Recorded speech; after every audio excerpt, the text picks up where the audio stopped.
chun tư đò thằng nào mà mơ ta hay zoom con tay đây tới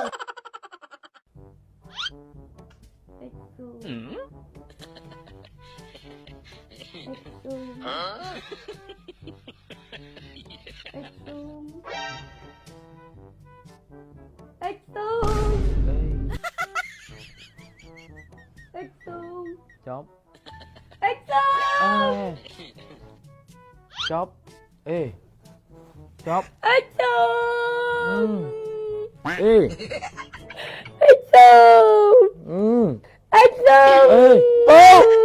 bố ơi bố vào mình chơi tích thầy ê mà mơ hồ ta ếch xuống nè thầy cho thầy thế mà mơ hồ ta ếch xuống nè hả Exum. nó Exum. nó thầy ta ếch xuống xây kép không đang luôn bu tầm tô ê phải năm ảo trắng á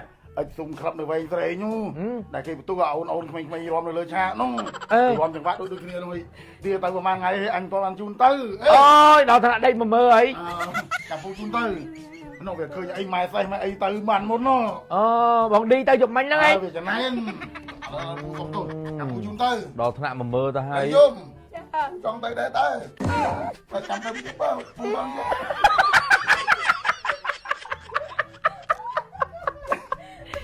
ទៅដល់ណាក៏អត់ភ្លេចជាមួយនឹងសារាយសមុទ្រស៊ីបែលប៉ារីដែរបងប្អូនសារាយសមុទ្រស៊ីបែលប៉ារីមិនមែនប្រើតទៅពេលយើងឈឺហើយបានប្រើសម្រាប់តែព្យាបាលទេបានប្រើការពារទុកមុនគឺថាកាន់តែល្អ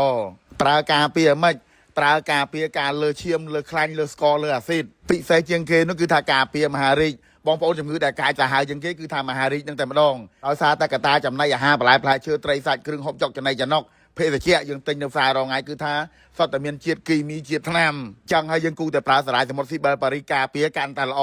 ហើយដូចអ្នកមីងនៅខាងប្រសិទ្ធចិត្តវត្តប្រាសាទគាត់កើតគីគាត់បានធូរបានជាដោយសារតែសារាយសមុទ្រស៊ីបែលប៉ារីរបស់លោកជំទាវសុករស្មីគាត់ទិញពីសេចប់ដែលសេចប់យកទៅដាក់លក់នៅក្រៅវត្តប្រាសាទនោះហើយអាពេលពួកខ្ញុំទៅជួបគាត់លើកដំបូងនោះអានោះគាត់ប្រើអស់3កំប៉ុងគាត់បានធូរ50-60%ហើយនេះលើកក្រោយនេះនៅពេលដែលគាត់ប្រើអស់5កំប៉ុងពួកខ្ញុំទៅជួបគាត់ម្ដងទីបងប្អូននេះបាន70% 80% ហើយចឹងបានថាខ្ញុំមិនមែនជាអាស្រ័យកោកថាល្អណាស់ទេដោយសារតែមានអ្នកប្រើត្រូវច្រើនណាស់ពុកម៉ែលោកយាយលោកតាគឺថាគាត់អរគុណខ្ញុំច្រើនណាស់មើលវីដេអូកំ pl របស់ខ្ញុំហ្នឹងក៏ឃើញខ្ញុំប្រម៉ូទក៏សាកទិញប្រើទៅឥឡូវត្រូវមែនហើយសារាយសមុទ្រស៊ីបែលប៉ារីហ្នឹងគឺផលិតផលស្តង់ដារប្រទេសបារាំងផលិតនៅបារាំងរោងចក្រនៅបារាំងលោកជំទាវចុះទៅផ្ទាល់បងប្អូននេះនៅបារាំងហើយប្រទេសបារាំងបងប្អូននឹងស្រាប់ទៅគឺថាផលិតផលមួយដឹងមួយបងប្អូនប្រើញ៉ាំដោយទំនុកចិត្តអត់មែនជានេះឲ្យប៉ះពាល់នោះទេហើយសម្រាប់បងប្អូនយើងដែលចង់ទិញអាចរកទិញបានតាមតារាងចែកចាយដែលផុសលក់បើមិនចឹងទេបងប្អូននេះតាម pharmacy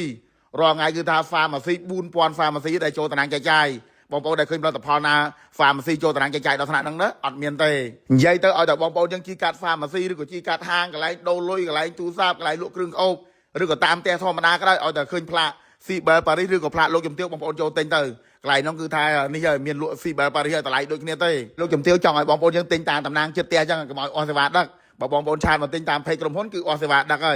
យលោកជំទាវរងថ្ងៃគឺថាអត់សូវចេញវីដេអូលក់ឬក៏ live លក់ទេដោយសារតែតំណាងគាត់ pharmacy ចូល4000 pharmacy ហ្នឹង